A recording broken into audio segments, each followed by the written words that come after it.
Welcome to Cooper Talk. I'm your host, Steve Cooper, and remember, I'm only as hip as my guests. And I got to say something about my guests, people. A lot of times, people I talk to would say, how do you get these guests? And what I basically do is I bother them on Twitter. I don't bother them. I send them a nice query on Facebook, a nice message on Twitter. And my guest today, it's very funny. Because when you send on Facebook, if you're not friends with people, they sometimes don't get the message. It goes into a different box, and then they find out, they go, holy crap, I have this whole other box. So my guest today, I sent him a message. I was telling Joanne, it was like a year ago I sent him a message, and this has happened, and he just got it. He got back, and I was like, awesome. But what's bummed was the show that he was on that I enjoyed so much, we'll talk about later, is no longer, which pisses me off. But my guest is JC McKenzie. How you doing, JC? Stevie, how are you, man? Yes, I'm a technological Luddite. I just checked in with Facebook in this new instant messenger thing and realized I had about 22 messages from people as far back as like 18, 19 months. So they all were pissed, of course, that I thought I had ignored them. They thought I had ignored them, but that's not the case. I just don't know what I'm doing. Well, it's funny because I just think, because actors probably get a lot of messages, and sometimes but sometimes I was just surprised because it was like I looked at the date, and that happened with Dan Lauria. Just got back to me after like 8 months, and I'm like, it's like a little present. Like I'm sitting there going, who am I going to book? And then you pop back, and I was like, I'm like, great. I told my girlfriend, I said, it's anything. So we got a couple of mutual friends, right? Jessica Tuck, Richard Gunn. Yeah, Gunn had worked with you. Gunn was on my show. Gunn and Jessica both came in when I was in studio. The people that have been on my show, you probably know all of them. You probably know Spencer Garrett and Larry Poindexter and Eric Palladino. Oh, I know Spencer. Yeah, I've been seeing Spencer in rooms for 30 years. I know, so it's crazy. That's what's funny. All these, I started off getting a lot of character actors because. Let's get real. You guys are the interesting ones. You guys have the good careers. You're the hustlers. You're the everyday man. So anyway, I want to talk about your career. Now, you grew up in Canada. Now, as a kid, were you into the arts at all, or were you? No, not at all. I was into crime. I was kind of a juvenile delinquent, stealing cars, B&Es, horrible things. Thank God I didn't get caught. I wouldn't be down the States, with the record. But I didn't get into the arts until I saw my first play in New York City. It was called a tribute by Bernard Slade starring Jack Lemmon. I really had avoided anything along those lines for most of my life. And then I was kind of literally transformed as a result and thought I may want to teach and got involved in a program at Concordia University called Drama and Education through means of drama. And then I just kind of auditioned for the plays and ended up doing 5 that first year. Kind of got into it. Auditioned for a school called Lambda in England, got in there. And then that's where I decided, I might as well give it a shot. I had a lot of discouraging kind of people, not necessarily my family, but anyone else, telling me I'd never make a living.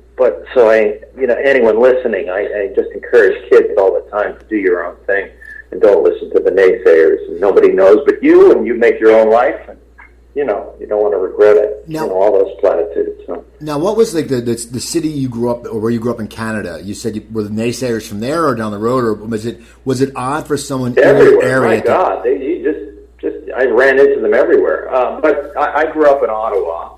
And then I was in school in Montreal, University of Montreal. And then I moved to Toronto, worked 2 years in professional theater at the one year at the Shaw Festival, which was a horrible experience.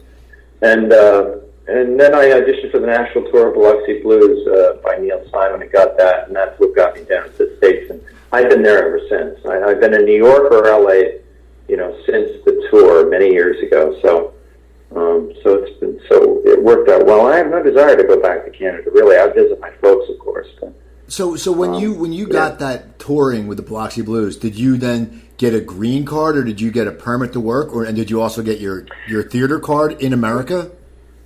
It was was under the auspices of something at that time called an H-1 visa, which has moved, from my understanding, to something called an O visa, which is like, it's a temporary visa, and it was secured for me by the lawyers in the production, and then I just kept getting it extended.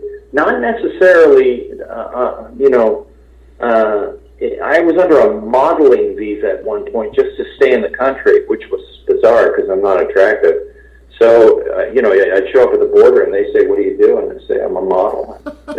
They were like mortified. But it provided me, the legal means to work in the country for many, many years. And then when I booked a series called Murder One, and after that I applied for a green card, paid a lawyer about $10,000, and built up a case, a file, about a phone book thick case, and then I got in, and then I just became a citizen actually of the States last April, which is kind of a trippy experience. Just in time to vote for you know what I mean? That's right. Just in time to vote. In fact, I just did vote. I voted in the primaries in California, and I just submitted a mail-in vote for Clinton. Can I say that? I don't know. Oh yeah. It's funny. We were sitting there. My girlfriend has a Hillary magnet on her car, and our landlord's he's like a huge Trump supporter, and she's like, "I hope he doesn't mess with my car." I mean, this guy. His wife was saying, I've been with Gary for 50 years and I can't handle it. He just doesn't shut up. So you can say Clinton. It's all right. He doesn't shut up about Trump? Yeah, it's funny. I mean, I joke around. Like, I like to get him stirred up just because I'm like that. Like, I'll go, "Hey, man, what about that debate?" And then he just gets unraveled. And I just laugh because it makes me laugh to see him get all crazy. So what was it like? That's funny. I took my son to Cleveland 2 weekends ago to help at the campaign headquarters in Cleveland, and they sent us out canvassing the first day into this very, very low income area. Frightening, man. They were not, and these would be sort of Democratic supporters, or people maybe on the cusp being pushed toward being, voting for Hillary. But wow, hostile and just crazy behavior. Get the fuck off my lawn, just, all right, we support Trump, just screaming at me. Wow. But it was a good experience for him because, I want to get him into politics as early as he can sort of understand what's going on. And we did the phone banks, and he loved that. So we were there for 2 days, but I hear we'll see, and it's going to be interesting. It's crazy, so it's nuts. But you're a citizen, and that's good. So now, how long, when you were touring doing Biloxi Blues, when did you decide that, this road work or this theater, I mean, because I know most actors have the love for theater first, but the money's always not that great. When did you decide that you had to make that break for TV or movies, and how did that happen? How did you make that conversion? I didn't even think about doing TV and movies. I just thought about being in theater the entire time. And contrary to popular belief, I was making a lot of money in the national tour of Biloxi Blues, certainly more than I ever anticipated making as an actor. So, but once I got off, I had people interested, agencies interested, and they said, that's where I can make my, significant money in TV and film. So I signed with an agency, immediately got cast in a pilot called Have Faith, an ABC pilot called Have Faith, executive produced by John Ritter. And then and it wasn't really rewarding. Sitcoms at that time, and I haven't done one since, were very, very formulaic and kind of no overtly sort of realistic situations, just punchlines every three. And I couldn't stand it. And I ended up, and I guess that translated because I ended up getting fired, or being replaced, actually, not fired, because a guy, I think I was 23 at the time, and I was replaced by a large African-American woman. So that was disappointing, and it would have killed me had the series gone, but of course it got canceled in 6 I was on to other things. For me, it's like, it's a closed world being a New York actor in terms of theater, and if you're not known, you're not getting in the door.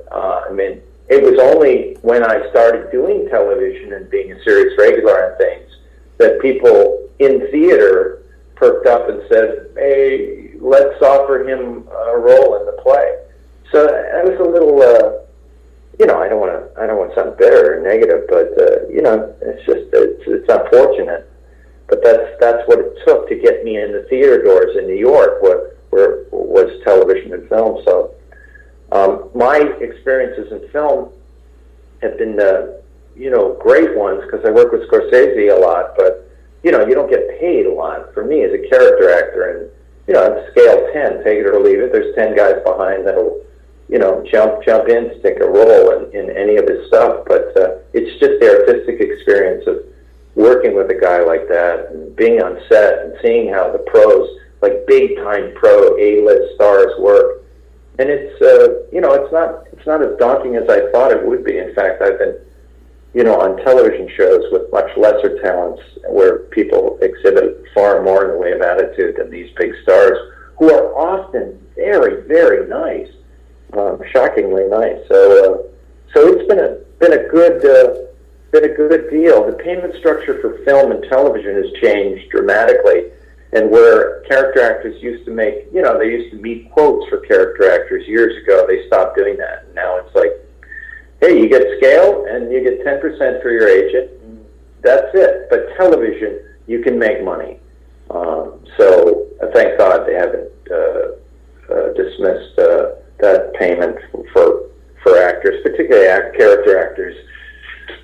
Oh man, there's a great community of actors out there, and they're all doing what we've been doing for years, and it's just such a nice.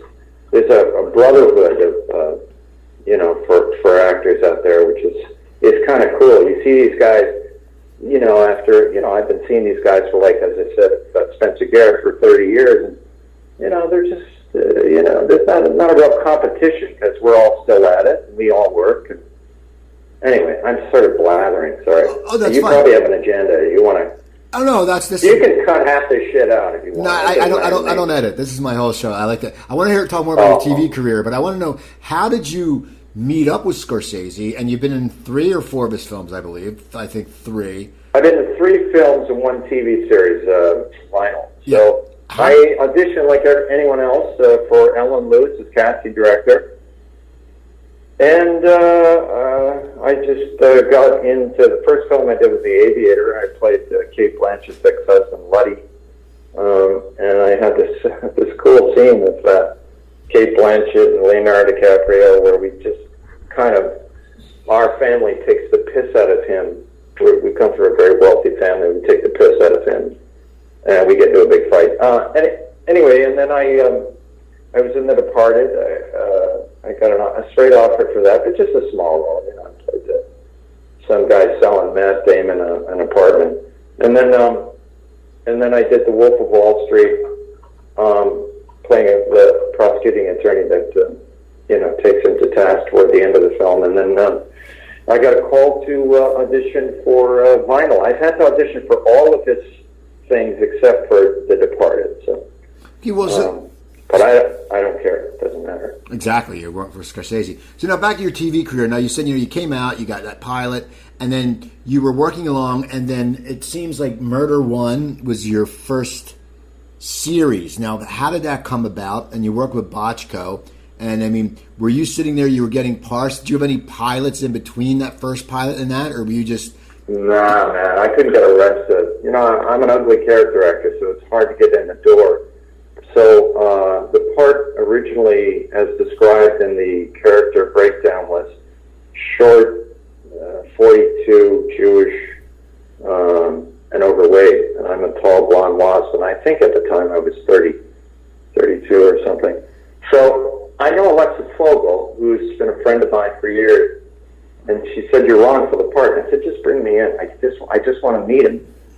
And as it turned out, I caught a flu 2 days prior to the audition, and I could literally barely speak, and just wanted to crawl into my bed. I was in pain, so I had no nerves as a result. Walked in and booked the role within 24 hours. Bochco at the time was kind of a titan of TV, so powerful that normally actors have to test for networks, particularly a network show.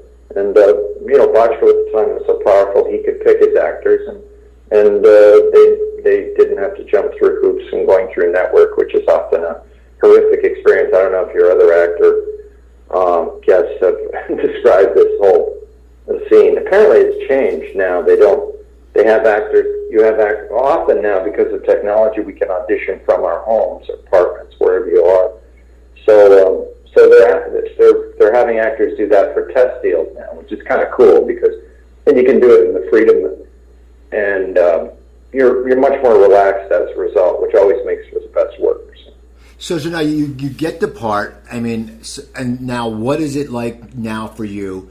You're working with as you said, Bochco is so huge. I mean, I've heard that his house is has 2 entrances on 2 different streets. I mean, so the guy's done very well for himself. Yeah, and you're immediately part of the Bochco family. I mean, there's a lot of barbecues, dinners, breakfast, brunches, things like that. Yeah, it's a little. It's great, man. And he was really, I don't know what he's like now. I'm sure he hasn't changed. He's really a sweetheart of a guy, really, really smart, knew what was important to his actors and treated us accordingly. So I have nothing but respect for Stephen.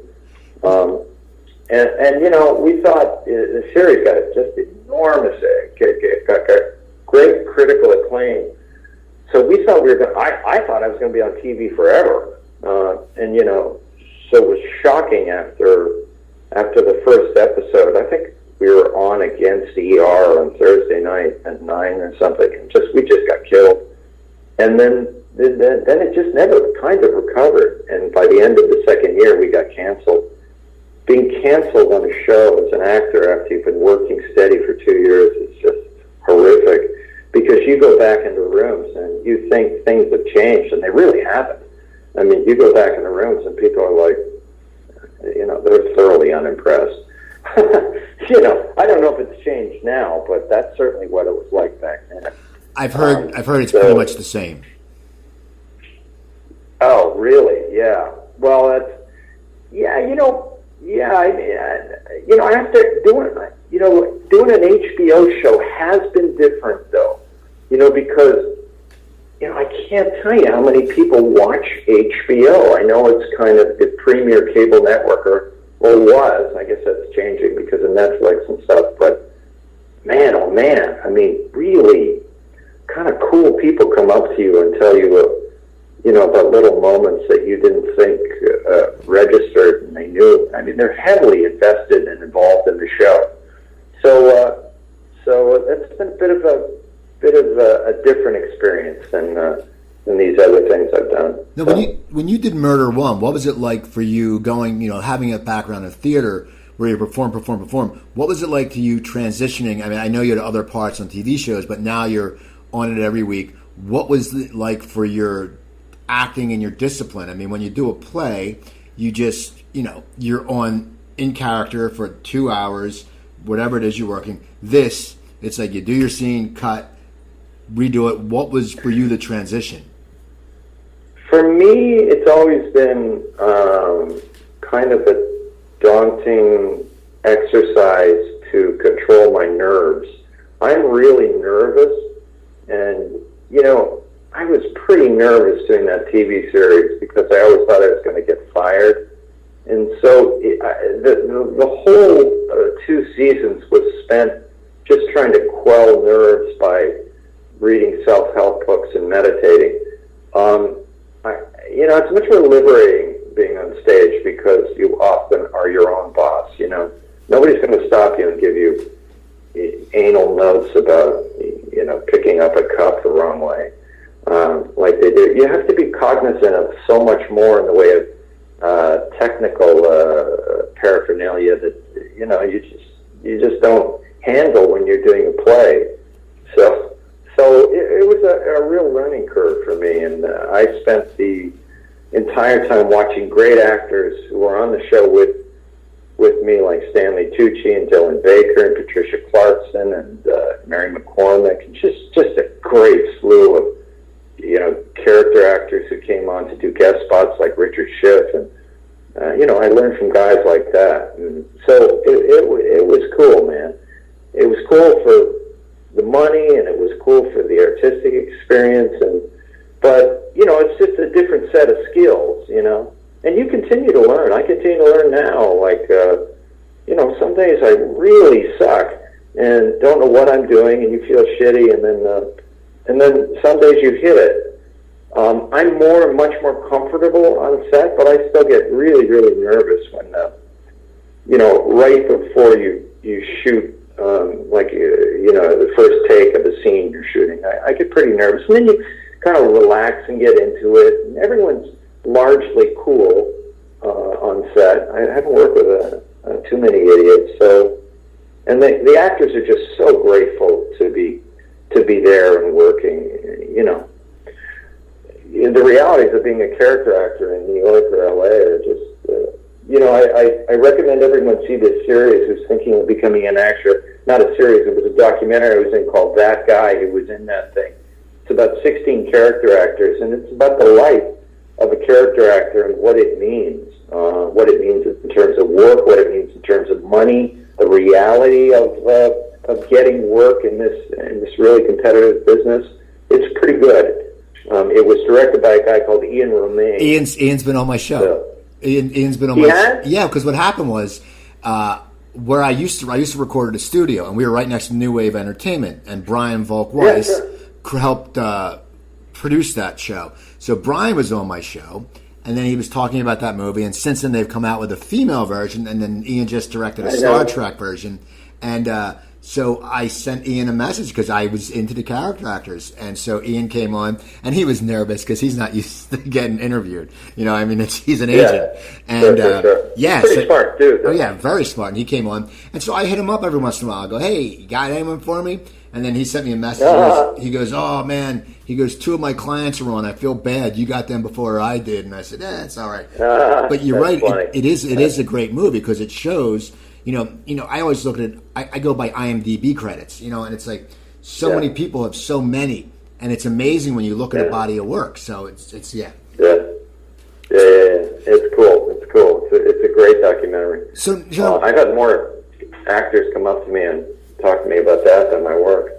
Sorry, go ahead. No, so I was going to say. So after we said the show were canceled, you had to go back into the rooms. Now, was that frustrating for you? And how did you sit there and say, you know what, this is? When did it come to your realization that this is the life of an actor? And a lot of times, you talk to people who aren't in the business, and they think, well, what's he been in? But they don't understand, as a life of an actor, you were constantly working. But were you ever frustrated after Murder that show got canceled?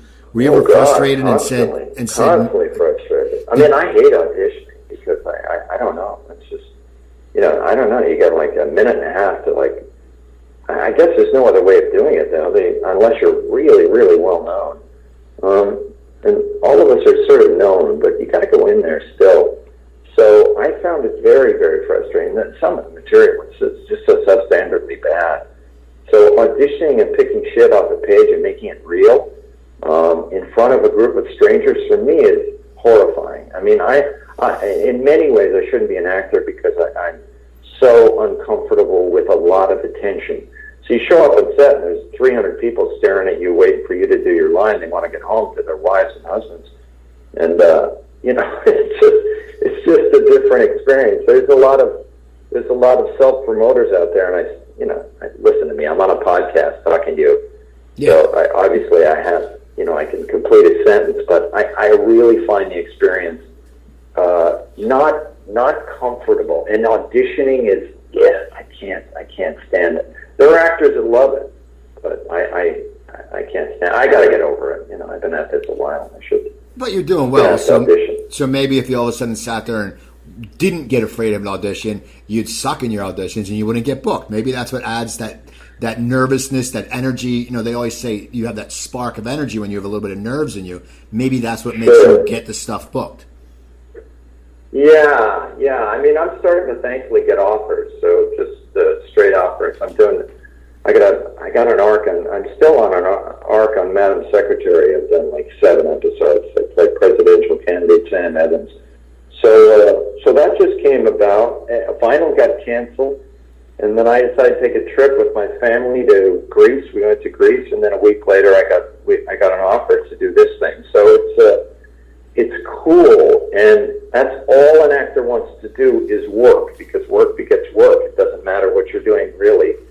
And the people at Madam Secretary are great. Taya Leone couldn't be nicer and sweeter and cooler and smart.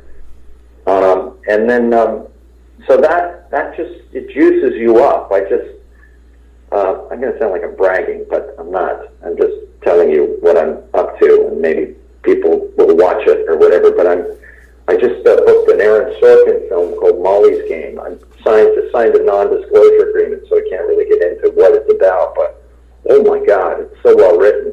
And Sorkin is directing it, which is his first directorial venture. So it should be an interesting experience. We're doing that in Toronto.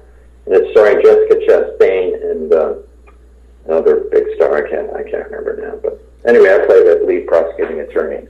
So you're getting to work. So now what is it like? Because, after, you were auditioning, then you came into Dark Angel, which is seems like a different kind of series for you. I mean, how did that come about? Yeah. And then once again, it came about through Charles Egley, who was the executive producer on Burger One. I was shooting a miniseries in Utah, and I got this call from Chick Egley, Charles Egley, and he said, "Listen, we got a character. You'd be great for it. Do you want to put yourself on tape?" And I did. I put myself on tape, and they said, "Great, we'd like you to test." And I tested with 3 other actors, and I honestly didn't think I'd get it, so I was not nervous at all for the test, and that was a great experience because I was introduced to kids for the just a completely different generation of a viewing audience that opened up my world and that bizarrely still recognizes me from that show.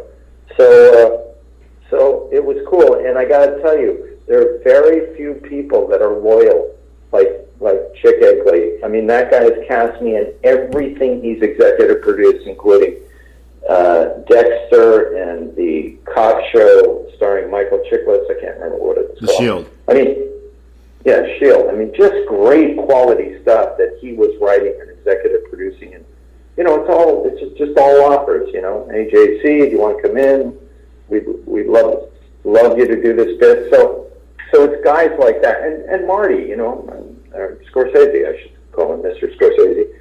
He's just, there are very few people, as I said, that will do that. So it's just such a nice gesture, and it's helped. I mean, those gigs for me have been my primary source of income over a period of 30-year career. So they pay off, So even the small stuff you do, like, I did a week in Montreal on the Aviator. I didn't make much money. I was scale 10, but it doesn't matter. I mean, it's just sort of, it's all cumulative stuff that adds to your body of work that people, especially if you're working with talented people like these guys. So. Well, with Dark Angel must have been frustrating because once again, it got very good ratings in the beginning. I mean, it got it got great ratings. Yeah. So how does I think Yeah, go ahead. No, so how does that? I mean, that must be so frustrating because it gets good ratings, and then once again, you think like you did in your first one that you think that you probably thought the show was going to run for a bunch of years. At that point, I've been in the business long enough to know that that's not the case. It's very difficult to book a pilot. It's very difficult to book an audition for a pilot. It's very difficult for a show to last more than a year. If it lasts 2 years, you're in a unique position. And, past that, and I've never done it. I've never had a series that's gone past 2 years that I've been a series regular on. I mean, you're in the sweet spot. I mean, these guys, and I can't believe some of these guys want to get off the show. I think they're younger and don't know the realities of the business, but I've seen many of them just kick themselves for getting off a show because they wanted to parlay their television fame into film stardom, and that didn't happen. So when when Dark Angel got canceled, I went, oh, this is what it's like. Okay, I mean, it's all like that. I mean, it's very difficult for a show to go. Everyone's very excited about it initially, and even if it does well ratings-wise and you win awards, it doesn't really translate sometimes. So you just accept that and move along and don't get too disappointed. I don't get too excited, nor do I get too depressed when things are seemingly, going down the toilet for me. I just sort of, move along and don't take it personally, and because it's fine, as long as you're doing what you want to do, that's. Now, when Dark Angel got canceled, did you see it coming, or was it one of those things that was blindsided, and who told no, you? You see it all coming. You see it all coming in the ratings. I mean, if you're not getting ratings, I mean, we knew after the first broadcast of Vinyl, I was shocked when after that huge promotional marketing campaign they had for the show that I don't know, not many people tuned in. I don't know if it was because of our competition, The Walking Dead, which had its premiere on the same night. But we were sort of everyone was like, we don't have enough people watching the show, and that's what happened, man. I mean, and I think the show is great. I encourage people out there to watch it. There's some great acting and writing in that show. We had a DP, a killer DP, and some wonderful people involved in that thing. So, but that's the realities of the business. And you don't, as I say, take it personally. And I want to move on and hope. I want to get to Vinyl in a little, but I'm going to tell you, one thing that threw me off on Vinyl, and I love the show, was the first episode, okay? Yeah. Nowhere did it say it was 2 hours. And usually when you watch a pilot, you think it's an hour, 10 minutes. So me and my girlfriend, we watched it in the middle of the day, and all of a sudden I'm like, man, I got to pee. I got to pause it. And so I pause it, and I go, wait a second. There's still 50 minutes left. And once then, you're already invested. But I think a lot of people got thrown off because they didn't think they were watching a movie as a pilot. Yeah, that's really interesting. I mean, I don't know if they even. I think they shot Scorsese's stuff, and they were like, I don't know, it's all good. Let's make it. Let's And Marty was like, let's continue. Let's expand. I mean, and there was enough great stuff. I guess he and HBO thought that it warranted. I know being a 2-hour pilot or whatever it was. I think it was 2 hours 15 minutes, something like that. So. Oh yeah, it was great, but it's just when you don't know it, you go in and you go. That's why I love when we want to watch a movie. When you sit there and go, okay, well this movie is 189 minutes, and this one's 97. What are we in the mood for tonight? Do we want to see something shorter or longer? But now I got to ask you. After Dark Angel, you did a lot of guest stars. What was it like? I know you were on Monk. What was it like working with Tony Shalhoub? Because he just seems like a real pro. Unbelievably gifted actor. I've seen him on stage after that, and he is such a fine stage actor. I mean, I encourage anyone out there listening to you to, whenever he's on stage, and I know he's doing some of the Atlantic Theater in the new year, to rush out and see this guy act on stage, because he's really, really good. He's like a pro. I mean, he's friends with Stanley Tucci. They're best friends or whatever. So, all these guys are cool, and they're talented, and they've been at it a long time. And it's funny. A couple of the producers from Dark Angel were producing that show. So, and that's why I got an offer to do that. So it's all, it all pays off. Yeah, it was cool. I think it was shot in Toronto the first year, and then they moved to LA because I guess Tony wanted to move. Now, during this whole time in your TV and movie career, have you been doing theater, or have you got a chance to do theater, or are you just too busy? And now, do you miss it at all? No, I don't. I mean, I got a 12-year-old kid, and these last 12 years, I really wanted to. I didn't want to be at the theater from 8 to 11 every night. Especially when he started school, it was like, this is my time with him. So I've had no desire to do theater, really. I mean, maybe now I'd be into it, but I don't like big, broad theater.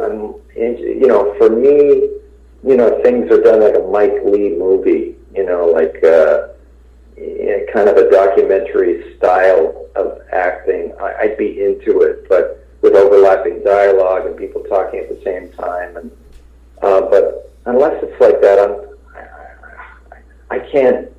I've seen too many bad plays, and I know what I like, and I don't like that presentational. I don't know who does, but that's sometimes the case with theater. I mean, I've seen it a lot, and some people like it, some people don't. I don't. So. Now, as you've been acting and coming on different shows, we talked about The Shield. You were on a few episodes of that. What's it like when you're a guest actor on that, and it is such a tight cast? Is it an awkward feeling when you first walk on set because they've been together for a long time, or how do you acclimate to that kind of feeling? I find it sucks. Every single time it sucks. It's not fun. Nobody knows you. Nobody wants to know you. You're in and out, especially if you're guest star for the week. And they're over it, I mean, I was very, very aware of, guest actors that came on our show, and I wanted to make them feel as welcome and polite. I would praise them as much as I could, because it's a weird experience coming in there for the week and doing your bit and leaving and feeling appreciated or unappreciated, And after a series goes for a number of years, and they see so many actors. I mean, I've run into actors that have since become my friends, and I've said, I was on your show, and they're like, were you? I said, yeah, I was on your show. You don't remember me? But they see so many actors every week. It's just, and I understand that, but being a guest star for the week, for the most, listen, I've been on 7 episodes of Madam Secretary, and it's lovely now. But the first episode it's kind of hard because no one knows you, and it sounds like not a bad problem to have, I guess. But just I'm talking about the business of doing this a lot. So it's weird. It's weird, Now, are you New York or LA based? I'm in New York now. Okay. I came out to do the show we had been in Los Angeles for 10 years, and then we came to New York to do the show. My partner is a screenwriter, Aaron Cressida Wilson. And then we decided we live in the West Village. We got him into a great school not far, our son, and so we decided to stay and have a New York experience. He's been in LA. He's been an LA kid for 10 years, so it's been really cool. It's been a great experience. Now, as you're acting, and you're doing the different shows, and you've been on the great network shows, and you've been on Dexter and stuff like that. Then a show like Hemlock Grove comes along, which is in Netflix. What's it like for an actor when you get to do a Showtime or Netflix or HBO show where it's really driven on content and there's no real boundaries, like you can do anything? As an actor, is that a great feeling? Because for a lot of you guys who've been working for such a long time, you started out when it was all network, and network basically, as you said, except for like Bochco, network had to screen test people. Network producers say, change this, change that. I've talked to some writers from Seinfeld who said Larry David was one of the only people that was like, no, if you want to look at my scripts, I'm not going to write it. But usually it's a very constrained thing. What's it like for you as an actor? And do you find it is it a lot more freedom when you start branching into those network, well, they're not network, the cable shows and the pay for subscribing shows. What is that like for an actor, and do you think that's helping the industry? I do, in a weird way, and I really find and I didn't know this until the show aired, but because of the way it's distributed, all dumped in one fell shot, that the focus of attention on you as a character, you're involved, is so much more intense than a serial week-to-week show. I mean, I would have, just weird encounters with people after Hemlock Grove came out. Largely kids, but all over the world. I mean, I went to London. I wasn't a mob, but it's just a completely different experience. It's like watching like a 10-hour movie. So people get heavily invested in the show, your characters, and anything you do. I've never had that experience, and it is completely unique and specific to this new format. So I love it. I think it's fantastic. I wish everyone would do it.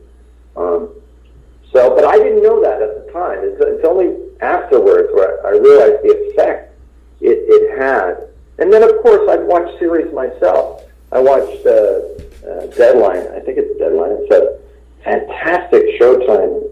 I think it's Showtime. I may have it wrong. About the family in Florida. And Bloodline. Bloodline. Great show. Deadline. Bloodline. Oh my God. It was like when I first got into reading, it was like getting back to a delicious novel. I couldn't wait. I mean, it was like a narcotic. So I think this whole new world of technology and the way they distribute material and content is fantastic. Now, you said about the kids. Now, I've heard kids, when kids are fans, they're very loyal, but they also are very excited. I've heard stories where they don't want to come up to you, but once they do, it's like bedlam. Have you had anything like that happen to you? Never. I've never had that. No, nothing in the way of bedlam has ever approached me. No, people are just nice and sweet. I tell you what I get. Wait, oh my God, do I know you? I know you. And I'm like, no, you don't. You don't know me. No, I do. I know you. They insist they know you. But I remember, I was at a political fundraiser for Bill Clinton many years ago, and this woman was coming up to me, and I went, oh my God. And she's like practically rolling her eyes. And I said, it's so good to see you. She said, I thought I went to school with her, and it was Meg Ryan. And I realized it at that moment, and she just deals with this all the time. I'm not in any way equating my career, my status to Meg Ryan's, but that's it's funny. That's largely what I get. I get, I know you, or do I know you, or you look familiar. And I don't tell anyone I'm an actor. I'll tell you I'm an actor, of course.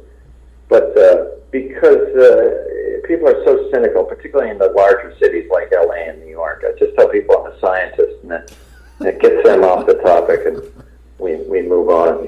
You get any good free stuff by people recognizing? You get any of those good perks?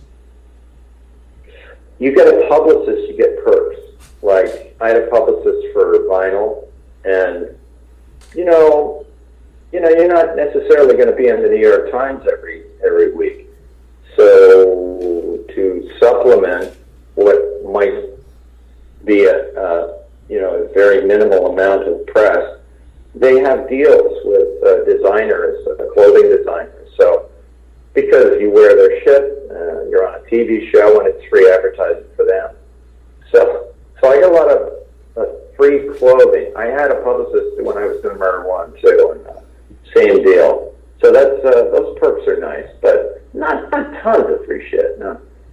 Now with vinyl, I want to talk about vinyl because, as I said, I really enjoyed the show, and it was just, and I love music, so it was great. But now when that role came along, Were you excited to do that timepiece, and did they fit you for a wig? I mean, how does that all work? How do they transform you? Because all you guys, except Ray Romano's hair is always the same pretty much. I mean, the guy's hair's never changed for 30-odd years. Or whatever. Yeah, that's funny. But how did you find out about the series, and when you read it, not only because you worked for Scorsese before, but were you excited for the genre, and are you a music fan where something like this really sparks your inner interest? I mean, I know a job's a job, but there's got to be some jobs when you sit there and go, holy crap, this is going to be off the edge. Are you a music person, and did that really make you want to have this role more? Huge. Yeah, I was a huge music person. I'm a huge 70s person. I'm a huge Scorsese person. So it was the perfect combination. And I originally went in for the role Max Casella ended up playing, Julie Silver. And I thought it went well, and Ellen said it went well. And then about a week later, she came back and said it's not going to happen. I was very, very disappointed. Wanted nothing to do with the series. Was very bitter.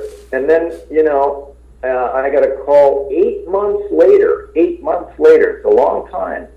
And Ellen Lewis said, listen, they're thinking of writing a character, Skip Fontaine, into the show. And if you can put yourself on tape, we'll consider you if you get it to us by 6 p.m. So I had Aaron put me on tape. I sent it away. I worked with Marty before. I heard back in 2 days that it went well. We're going to see. And then I think about a week later, I found out I was going to be on the show. I couldn't have been more thrilled. Costumes are costumes. I mean, I walked in, the designer for the show said, I see you as kind of a Herb Tarlick guy. And I went, what? You're like, Herb Tarlick? Fuck that. What? Fuck that. I want to be cool and attractive. He goes, no. You're like a... I said, okay, whatever you want. So I was in a lot of ugly plaids and wide lapels and not cool leather like Bobby gets to wear in the show. But I wanted to do something a little different, and Marty's into anything in the way of suggestions. That's the mark of a great director. And he lets you do your work, and then he backs off. Scorsese is a genius that way. I mean, that's why he gets great work out of all his actors, because he insists they come in with something. They do, but it's your stuff, So, and he just shapes it and molds it. So, I came in with these oversized, really ugly glasses, and he immediately took to those and said, "You're wearing those in the show." Part of me was like, "Oh, I'm horrified that he's chosen that," but I was the one that suggested it. So, and then the hair, I wore a wig during the pilot, and it was really uncomfortable. We shot in New York City for 6 weeks, and it was really, really hot. So I said, "Fuck this! I'm gonna grow my own hair." I have hair, and so that's my hair in the series. And it was so unkempt and ugly, and I had to wear a mustache, and I would drop my son off, and I thought I was homeless. These other parents at his private school, they were just horrified by my look. They didn't know what I did. I didn't tell them what I did. So as soon as the show came out, they sort of got it. But so it was a unique, experience. But yeah, it was cool. Now, when you put yourself on tape, how do you get into the mood? Like, I'm sitting here because I record the show here, and when I'm talking, I focus on the computer, which basically just has a picture of a phone, and I have another computer with your credits, and so I talk. But this is talk. This is, I'm engaging you. We're having a conversation. When you have to do a audition, don't you feel a little, not trapped, but constrained? Because let's say you're in your kitchen, or, how do you put yourself in character when it's not like you're going onto a set? You're sitting there. You could have been in boxers, 15 minutes before, and you get a thing for audition. Yeah, sure. How do you get ready for that? And where do you usually record yourself? Is there a certain place that you self-tape yourself in your place?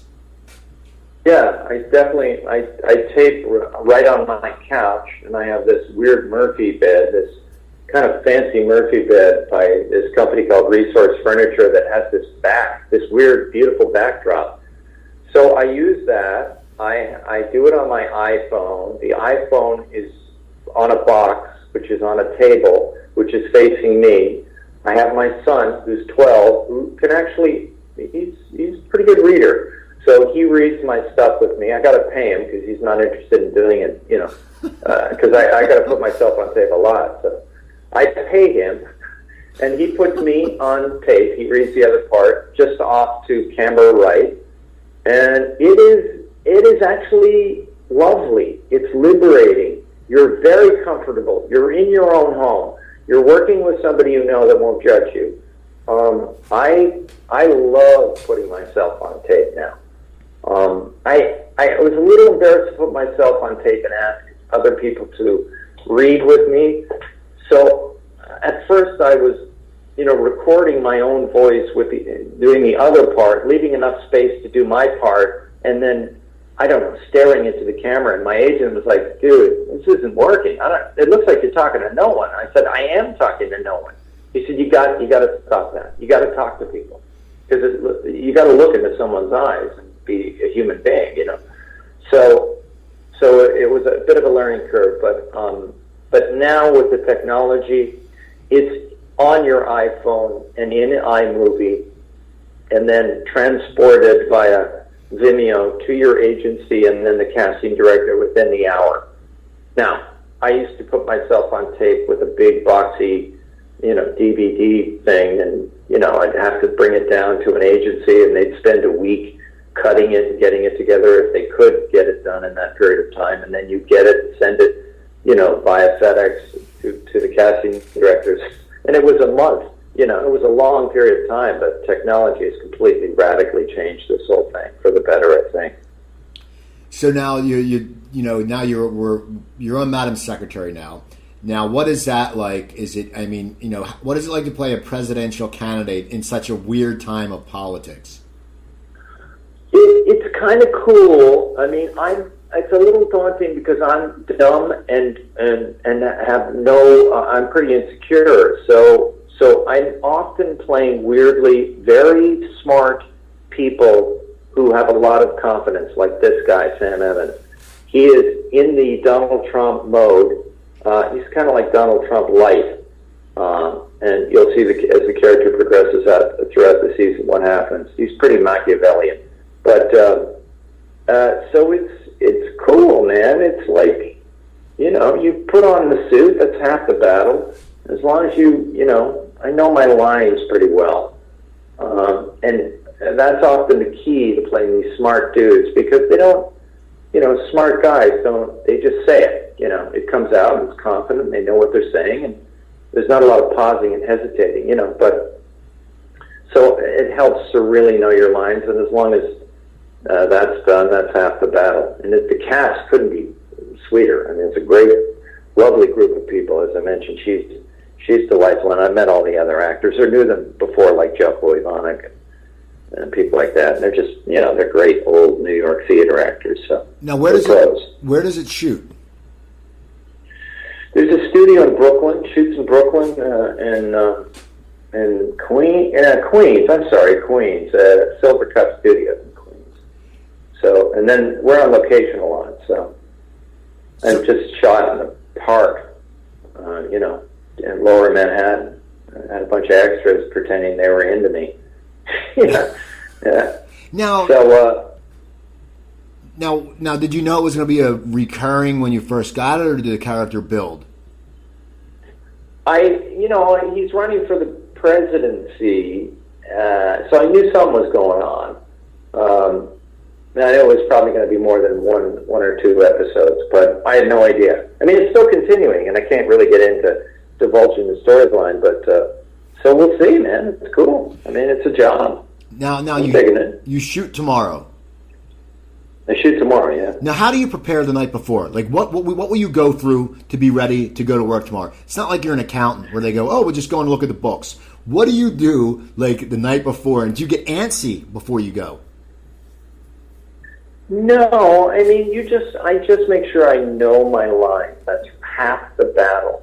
You can't improvise in a show like this, so you really have to know your shit, and you can't I mean, it's horrifying to show up and not know your lines and sit in front of a camera and watch, others watch you, stumble and mumble and try to get through it. And that often happens because in television, you don't get the material. I need like 5 days with the material to get it under my belt so that it's comfortable enough that it sounds like it might be coming from me. But, often you just don't have that time. So I did a guest spot on a show which will remain unnamed. It's now canceled, thank the Lord. Anyway, it was, I had to learn 5 pages of dialogue, and the majority of it was me speaking within 18 hours. So I took the gig. It was a straight offer. I went to, I flew up to do the gig, and I hired in a local actor to help me with these lines because I needed to drill them because I was doing it in less than a day. I just couldn't do it. I just didn't have it, and I got fired. So, and they will fire you. That's why you have to know your shit. I talked to the lead actor on the show. He goes, listen, it's the hardest thing I've ever had to do because it was kind of flowery language.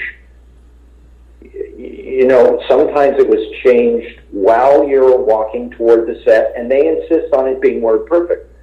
I don't know. For me, it was impossible. So, listen, I've been fired twice in my career.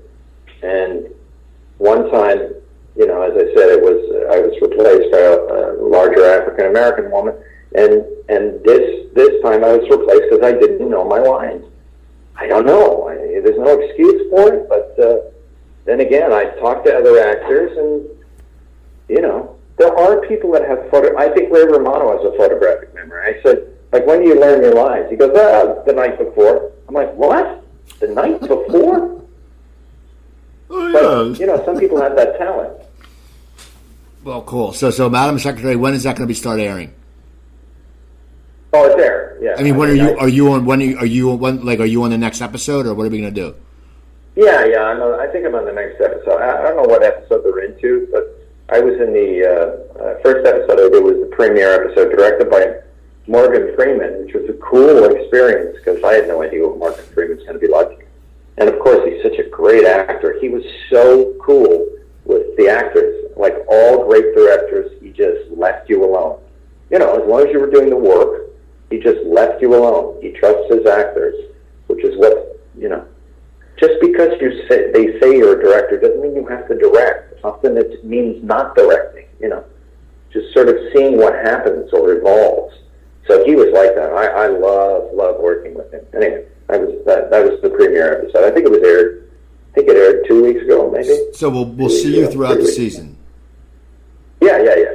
Well, you know what? I want to thank you for coming on, man. I'm glad you got back to me. It was funny. It was a year later. Holy smokes! It's been an hour. Yeah, my show's an hour. It goes blathering fast. on. No, it's good. Now, do you Twitter? Do you tweet? Yeah, I Twitter. What's your handle? I don't know. I don't know it. Okay, people just type in. I think it's JC McKenzie official. I don't know. People, it's like a. They can just Google it. So people they can Google. Yeah, Google it. Google JC McKenzie Twitter. Follow him. Follow me on Twitter. I'm at Cooper Talk. I tweet all the time. I write a lot of jokes on there. It's fun time. Go to my website, coopertalk.net. I have 560 episodes up there. You can email me at Cooper. What? Yeah, it's a lot. You can email me at coopertalk.net because I will get back with you. Instagram and Words with Friends, Cooper Talk 1. I'll play with Words with Friends. I'm good and I'm bad. I have some good days, I have some bad days. Instagram, I post a lot of food pictures because my cookbook is at stopthesalt.com. When I had that heart problem, I wrote the book. It's 120 easy recipes. No pictures that intimidate you. They're for one person. No big list of ingredients. Basic ingredients. If you don't have cumin, don't worry. You don't need cumin. Now you can get it at stopthesalt.com or you can get it at amazon.com. If you get it at amazon.com, I make less money. So get it to stopthesalt.com. I will personally sign it for you. And go to IMDb. Look at J.C. McKenzie's wonderful, wonderful list of work, and check them out.